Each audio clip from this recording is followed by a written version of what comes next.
So welcome back to Grassroots Outdoor Work. I'm Josh, your humble host. I am in Girard right now at the Airbnb. We are just finished up probably, I'm hoping, the last mow of the season. I really hope I don't have to get the mower out again, but the grass looks pretty good. I don't know if you can kind of get a vision of what's going on here and the lovely trees in the background. But I'm just gonna take a walk in the woods and see how things are settling out this fall and see if I have any trees I gotta take care of. This is the kind of the walking trail that I've kind of started on. I apologize if I'm coughing and hacking. My fall allergies, I think, have got to me. But it's a lot easier to see things here once the leaves start to come down.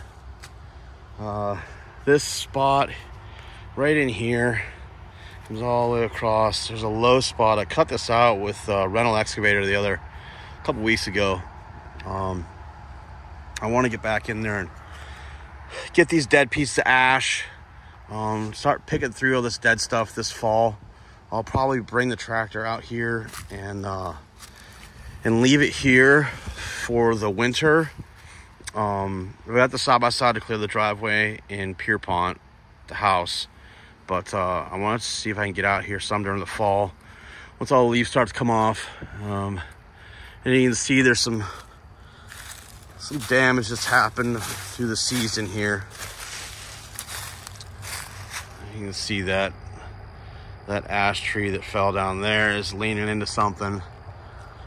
So I will set up a winch line to pull that one out, and we'll just see what else is dead. You know, anything that's fallen over. Start collecting up the firewood for next season.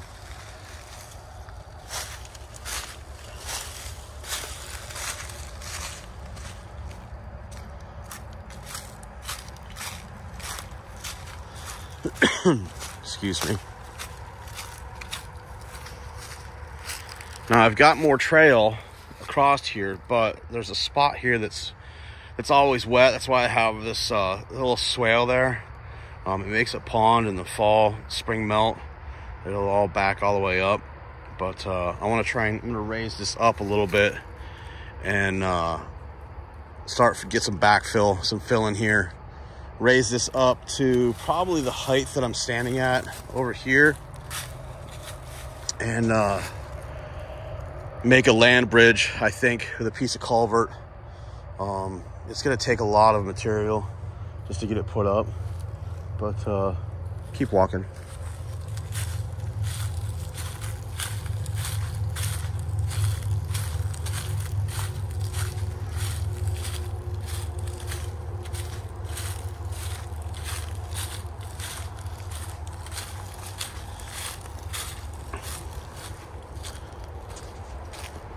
Now trees like this, with this cat face on them, this blowout piece, that needs to come down. But the tree's healthy right now, but I want to get stuff like that out of here before I start really cutting away at this and start creating spaces. Because if I can find out what's bad now and take the bad stuff out, then I think it'll help me in the long run. Now you can see over here,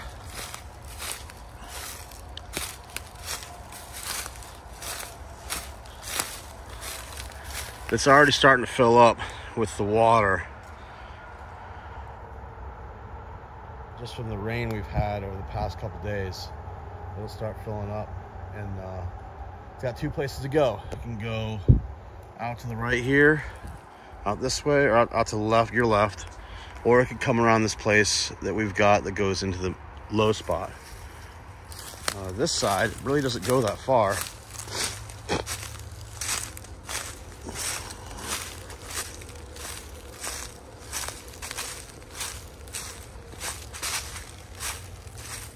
So I might get to the, get some fill, again, some topsoil, carry some into here where it's kind of broken out and force that water the other way so I don't have to deal with two water lines going across this back section of property that I'm trying to take care of.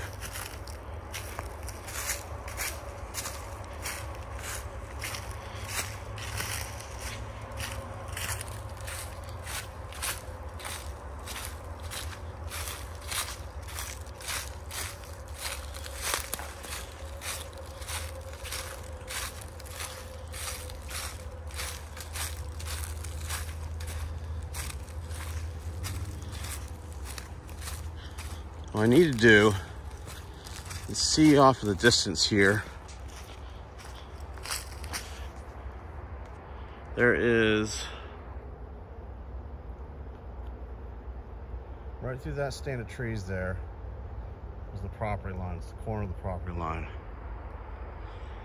Excuse me. I gotta do a mark of where it lines up over here. I know it doesn't come straight up this way. I'm pretty sure it comes on an angle more over here. It does not go here, so we're on the property line this way, but I need to get another, I need to get a helper, honestly. And I'm gonna try and do that this fall to where I can see everything and figure out where this side of the property comes.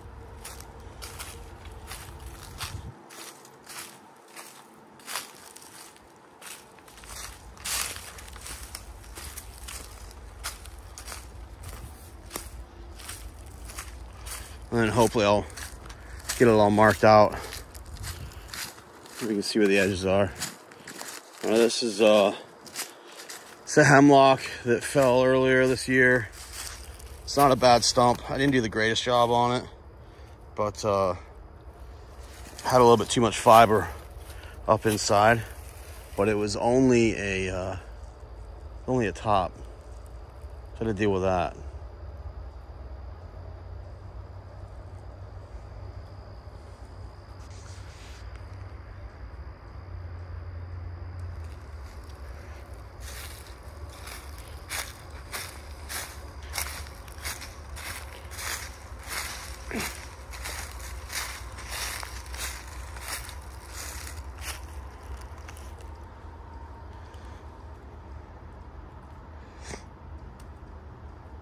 It's pretty out here though.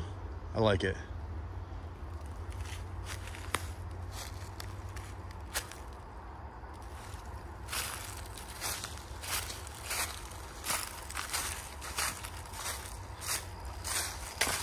There's this tree over here I'll take you to.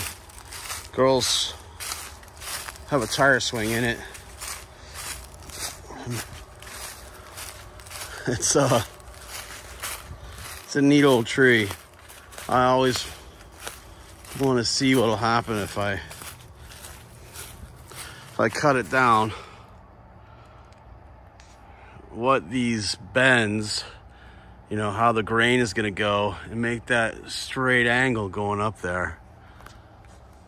And then you look at this thing and go, all right, you know, how do you fall a tree like that?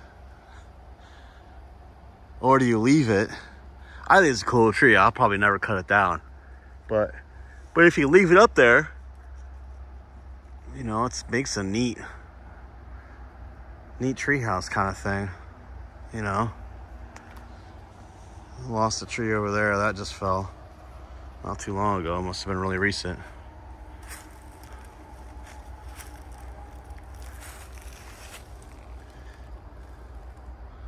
And there's a cherry over here.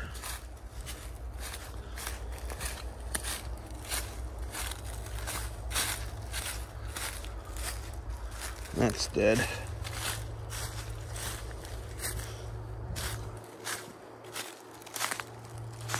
Maybe dead. Yeah. That's gonna be a fun one. Maybe it's not dead. I get the vine out of it. I'll come back here with the tractor probably. And maybe yank some of that vine out. It's all going across. It's so bad, the grapevine out here.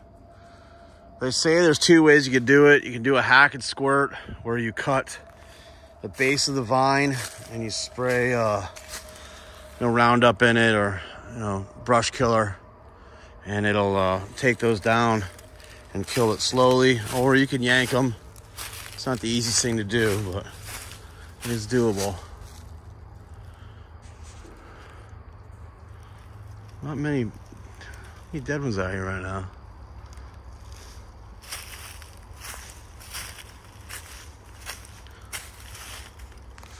Lots of hemlock and poplar in this section of woods that we own. Some maple, it's not very new, or it's not very mature yet. So some of it's because the poplar is holding it back. Some of it's because it was logged, previously. But I want to get in here, and there's an old trail that runs through here, runs on back. I'll bring the side by side out here once all the leaves get all the way falling down.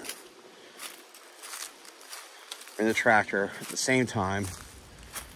And then I'll just come in and try and get all the small branchy stuff, run it through the chipper, and just leave piles in the yard and property and just let it rot out. It will over time.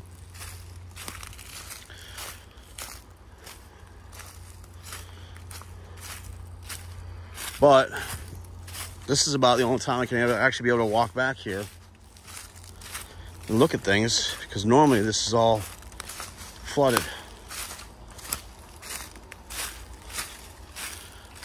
There's a young hemlock there that got knocked over,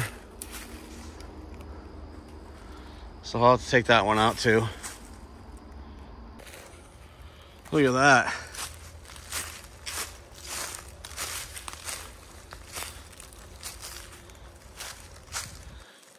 That is ripped from here, isn't it? Jeez. That's a whole ass tree.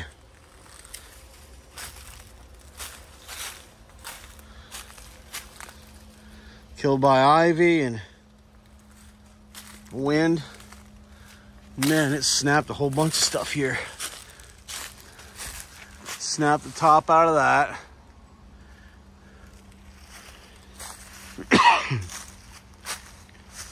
Those need to go. Also, those two up there, if you can see them, they're tangled with grapevine. Yeah, this old maple tree can come out. It's a good log. It's a good saw log. This is it's a fun piece to cut because it's so high and you have all this weight on the backside here. There's two schools of thought. I personally like to get a piece of material kind of underneath this in a space and almost prop it up, and then I've always done like 2 notches. So I'll do an open notch on this end and then another open notch on that end, and just leave the center of the holding wood together. And the top of this side here is going to fall, and this is going to spring up. So you're fighting against 2 things. And if you open that up enough, you're not going to get hit by tree on one side and stump on the other, because this stump is going to want to lay flat back down.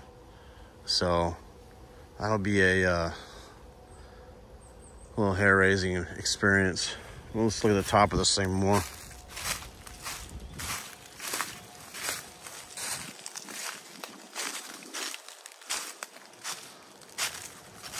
Yeah, it's just a nasty tangle. Good maple tree. Pulled up all that root. So this will be one of those things I'll probably end up having a pretty good sized clearing here, because there's a lot of stuff that needs to come out. And this will be a brushing job for sure. All that.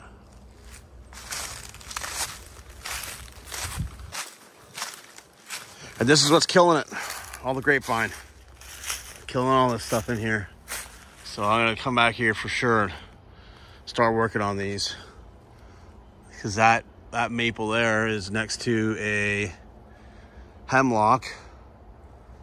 And the hemlock is supporting the ivy as well as the maple.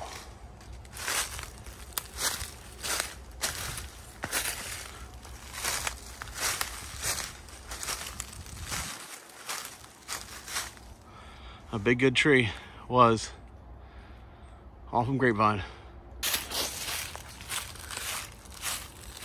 This side isn't too bad. There's some stuff that's falling on the back side over here. You can see it opens up pretty good. And then this is a old logging trail that we just kept using over and over again. We had an old Case tractor and an old Ford 8N, I think, when my dad was still alive. And we pushed everything through here. Pulled a lot of this stuff out, pulled all the hemlock out with that Case tractor. And now I got this this brush pile here, just stacking it up. And then I'm just gonna let it rot down. I don't want the trail to go in the same spot. The property line is kind of cattywampus. It doesn't look like it goes in the right way, but I'm gonna make sure where the property line is for sure. And then we'll come out here and start work on this, get some more clearing over here. The goal is to have a little drive roadway that comes through here, and then another one that goes up this way.